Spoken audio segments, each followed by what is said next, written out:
Okay, this is going to be our first video on our notes. Therefore, we're going to set up our table of contents. So on the very first page of your notebook, I want you to write table of contents. Every single time we cover a new topic, I need you to write down the title twice. The first time is going to be on the table of contents. The second time is going to be on your actual notes.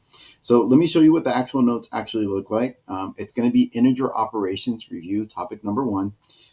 So integer operations review is the title. So on your table of contents, I know it looks like the third page here, but it should be the first page on your notebook. And we said that the topic number was topic number 1,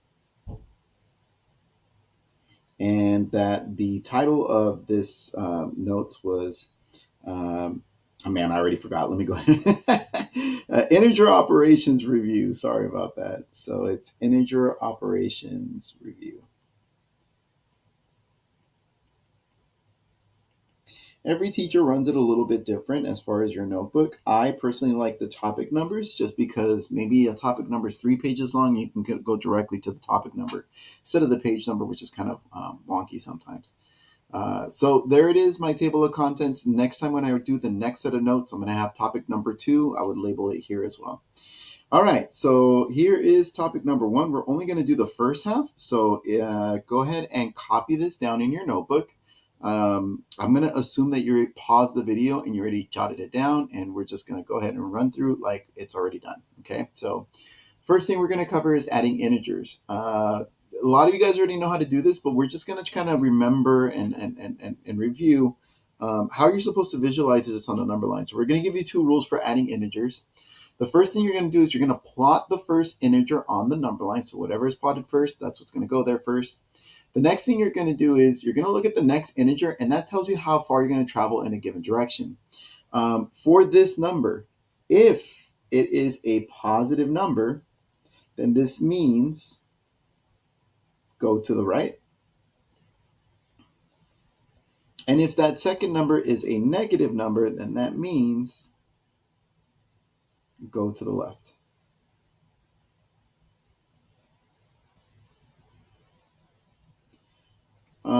Let me just kind of take a look. All right, so let's go ahead and start doing some of these.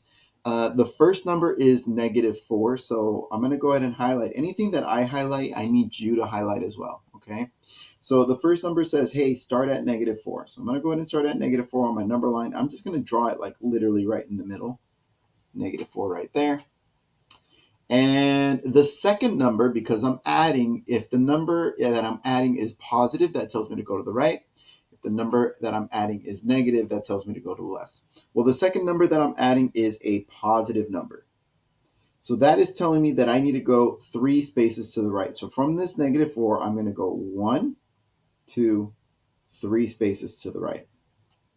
Now, the only thing that might be a little bit tricky is now that I know I'm starting at -4 and going to the right, well, what is the number to the right of -4? And if you look at any number line, you'll see that the number to the right of -4 is -3, then -2, then -1. So because of that +3, I went to the right 3 times and I ended up at the value -1. That means my answer must be -1. All right, let's take a look at the second example. The first number tells me where I'm going to start. So this first number tells me start at 8. That means in the middle of my number line, I'm going to put it in 8 right there, okay? The second number tells me if I'm adding a positive, I'm going to move to the right. If I'm adding a negative, I'm going to move to the left. Since I am adding a negative, then what that's telling me is from that 8, I'm going to move 4 spaces to the left. Sorry about that. It's going to be 1, 2, 3, 4 spaces to the left. Now, the only thing that might be tricky is, well, what's to the left of 8? And that would be 7, 6, 5, 4. So I started at 8. I ended up at the number +4. All right, so I have this one that says YT. That stands for you try. So what I want you to do is I want you to go ahead and try this out yourself.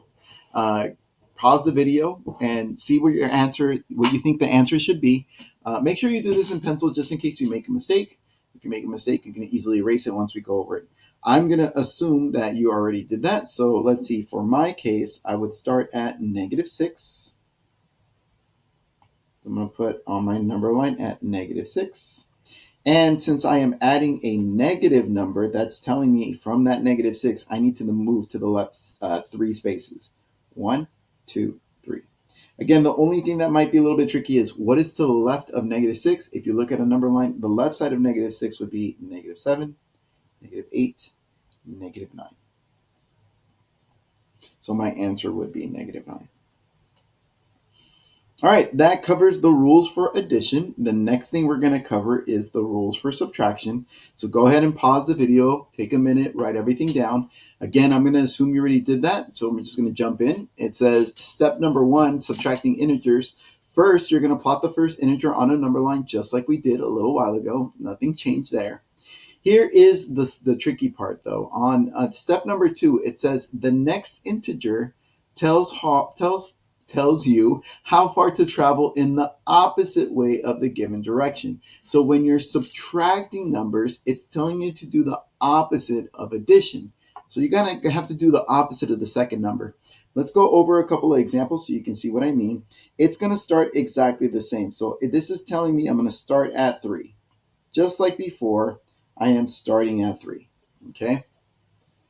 Now, because I am subtracting, that subtraction right here means I need to do the opposite of the second number.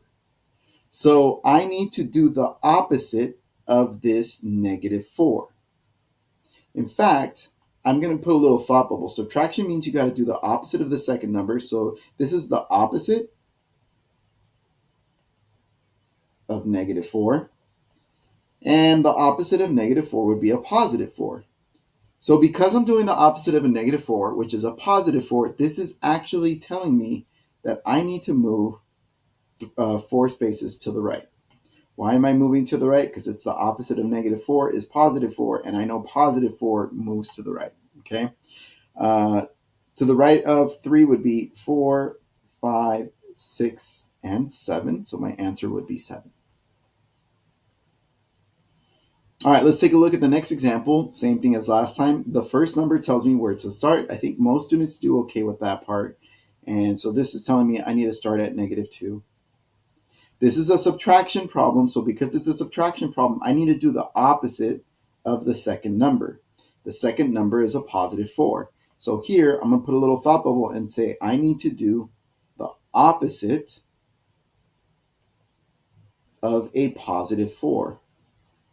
Well, the opposite of a +4 would be a -4. So since I'm doing the opposite of +4, I need to do a -4. -4 means I need to move to the left. So from this -2, I'm going to go, sorry, I lost the marker there. 1, 2, 3, 4 spaces to the left. To the left of 4 would be -3, -4, -5, and -6. All right, this last one is a you try, so I want you to go ahead and try it out yourself. Press pause in the video, give yourself an opportunity, do it in pencil, see if you get it right. I'm going to assume you already did that, and we're just going to finish this up. We're going to go ahead and start at -4. Because this is a subtraction problem, this is telling me to do the opposite of -5. The opposite of -5, opposite of -5 would be +5. +5 means I need to move to the right. So from this -4, I'm going to go 1, 2, 3, 4, 5 spaces to the right. To the right of -4, that would be -3, -2, -1, 0, and 1. All right, that's all the notes I have for today. If you have any questions, please feel free to ask.